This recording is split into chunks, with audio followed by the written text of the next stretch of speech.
ಅದೇ ರಾಕೇಶ್ ಅವ್ರದ್ದು ನಿಧನ ಸುದ್ದಿ ನಿಮಗೂ ಗೊತ್ತಾಗಿರಬೇಕು. ಸೊ ಈ ಟೈಮಲ್ಲಿ ಆಸ್ ಎ ಫ್ರೆಂಡ್ ನೀವು ಅವ್ರನ್ನ ಯಾವ ಥರ ನೆನಪಿಸ್ಕೊಳ್ತೀರಾ ಅಂತ? ಅಯ್ಯೋ ಮೇಡಮ್, ದೇವರಾಣೆ ಭಾಳ ಬೇಜಾರಿದೆ ಮೇಡಮ್. ಇಷ್ಟು ಜಸ್ಟ್ ಒಂದು 32-30 ಇಯರ್ಸ್ ಏಜ್ ಅಷ್ಟೇ ಅವನಿಗೆ. ಒಳ್ಳೆ ನಟ. ನಮ್ಮ ಟೀಮಲ್ಲಿ ನಾವೆಲ್ಲ ಒಟ್ಟಿಗೆ ಒಂದೇ ಒಂದು ತಂಡದಲ್ಲಿ ಇದ್ದವರು. ಯಾವುದ್ರಲ್ಲಿ ಕಾಮಿಡಿ ಕಿಲ್ಲರ್ ಚಾಂಪಿಯನ್ಶಿಪ್ ಅಂತ ಒಂದು ಬಂತು ಅದರಲ್ಲಿ.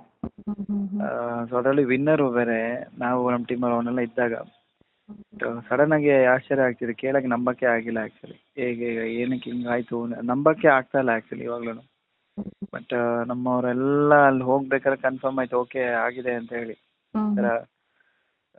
ಸಾವಾಗಿದೆ ಅಂತ ಹೇಳಿ. ಬಟ್ ನಿಜ ಬೇಜಾರಾಗ್ತಿದೆ ಮೇಡಮ್. ಯಾವಾಗ ನೀವು ಅವ್ರ ಜೊತೆ ಲಾಸ್ಟ್ ಕೊನೆದಾಗ ಮಾತಾಡಿದ್ರಿ ಸರ್ ನೀವು? ಮೇಡಮ್ ಲಾಸ್ಟು ಆ್ಯಕ್ಚುಲಿ ಪ್ರೋಗ್ರಾಮ್ಸ್ಗಳು ಅಂದರೆ ಈವೆಂಟ್ಸ್ಗಳಿಗೆ ಅವ್ನು ಕಾಂತಾರ ಜನ ಶೂಟ್ ಇದೆ ಅಣ್ಣ ಅಂತ ಹೇಳಿದೆ.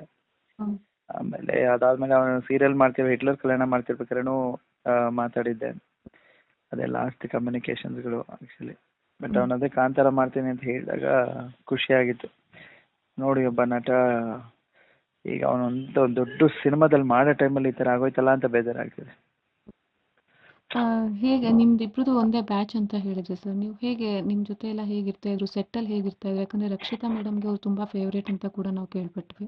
ಹೌದು ಮೇಡಮ್, ರಕ್ಷಿತಾ ಮೇಡಮು ಭಟ್ರು ಎಲ್ಲರಿಗೂ ಇಷ್ಟ ಆಗೋದು, ಜಗಣ್ಣ ಅವ್ರಿಗೆ ಎಲ್ರಿಗೂ ಇಷ್ಟ ಆಗೋದು. ಯಾಕಂದರೆ ಆ ಥರ ಪರ್ಫಾರ್ಮೆನ್ಸ್ ಮಾಡ್ತಿದ್ದ ಅವನು ಆ್ಯಕ್ಚುಲಿ.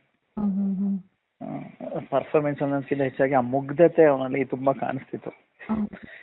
ಅಂದರೆ ಅವನು ಹೆಂಗೆ ಅಂದರೆ ಕ್ಲೀನಾಗಿ ಅವ್ನು ನೋಡಿದ್ರೆ ಸಾಕು, ಕಲ್ಮಶ ಏನೂ ಇಲ್ಲಪ್ಪ ಈ ಮನುಷ್ಯನಿಗೆ ಅನಿಸುತ್ತೆ. ಅಷ್ಟು ನಗುಮುಖದ ಅಂತ ಯಾವಾಗ್ಲೂ. ಆಮೇಲೆ ಯಾರನ್ನೇ ಆಗಲಿ ಪ್ರೀತಿಯಿಂದ ಮಾತಾಡ್ಸೋನು. ಆಮೇಲೆ ಯಾವುದೇ ಥರದ ಕೆಟ್ಟ ಅಭ್ಯಾಸಗಳು ಇದ್ದಿಲ್ಲ ಅವನಿಗೆ. ಹವ್ಯಾಸಗಳು ಸ್ಮೋಕಿಂಗ್ ಈ ಥರದ್ದೆಲ್ಲ ಏನೂ ಇಲ್ಲ.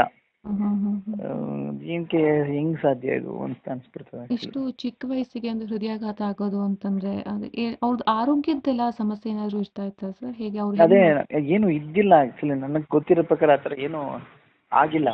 ಬಟ್ ಹೇಗೆ ಇದು ಸಾಧ್ಯ ಅಂತ ಅನಿಸ್ಬಿಟ್ಟೈತಿ. ಏನು ಮಾಡೋದು ಮೇಡಮ್, ಅದೇ ಅನಿಸ್ತೈತೆ, ಭಯ ಆಗ್ತೈತೆ. ಅಪ್ಪ ದೇವ್ರೆ, ಅವ್ರ ಫ್ಯಾಮ್ಲಿ ಯಾರು ನೋಡ್ಕೊತಾರೆ ಈಗ? ಯಾರು ಇಡ್ತಾರೆ ಅವ್ರಿಗೆ ಬೆನ್ನೆಲುಬಾಗಿ? ಅವ್ರ ಮನೆ ಯಾರು ಅಣ್ಣ ತಮ್ಮ ಇದ್ದಾರಾ ಬೇರೆ? ನನಗೆ ಅಷ್ಟು ಐಡಿಯಾ ಇಲ್ಲ. ಬಟ್ ನಮ್ಮ ಟೀಮಲ್ಲಿದ್ದಾಗ ಅವ್ನು ಒಬ್ಬನೇ ನಮಗೆ ಕಾಣಿಸೋದು. ಅವ್ರ ಅಪ್ಪ ಅಮ್ಮ ಬಗ್ಗೆ ಎಲ್ಲ ಹೇಳ್ಕೊಳೋನು ಆ್ಯಕ್ಚುಲಿ. ಅವರ ಊರ ಕಡೆಯವರೇ ಅನೀಶು, ನಮ್ಮ ಪ್ಯಾಕು ಇವರೆಲ್ಲ ಇದ್ದವರು. ಎಲ್ಲೋ ಒಂದು ಕಡೆ ಈಗ ಅವ್ರ ಫ್ಯಾಮಿಲಿ, ಅವನ ಜವಾಬ್ದಾರಿಗಳು, ಅಯ್ಯೋ ಅನಿಸ್ತಾ ಇದು ತಲೆ.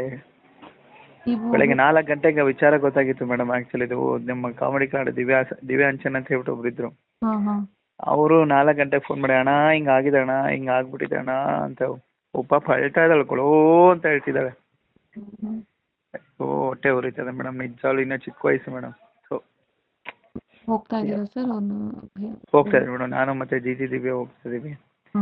ಈಗ ಜಿ ಅವ್ರಿಗೆ ಒಂದು 2 ಗಂಟೆವರೆಗೂ ಶೂಟಿಂಗ್ ಇದೆ. ತಕ್ಷಣ ನಾವು ಓಡ್ತಾ ಇದೀವಿ. ಮಧ್ಯಾಹ್ನ ಹೋಗ್ಬೇಕು ನಾನು. Okay sir, thank you.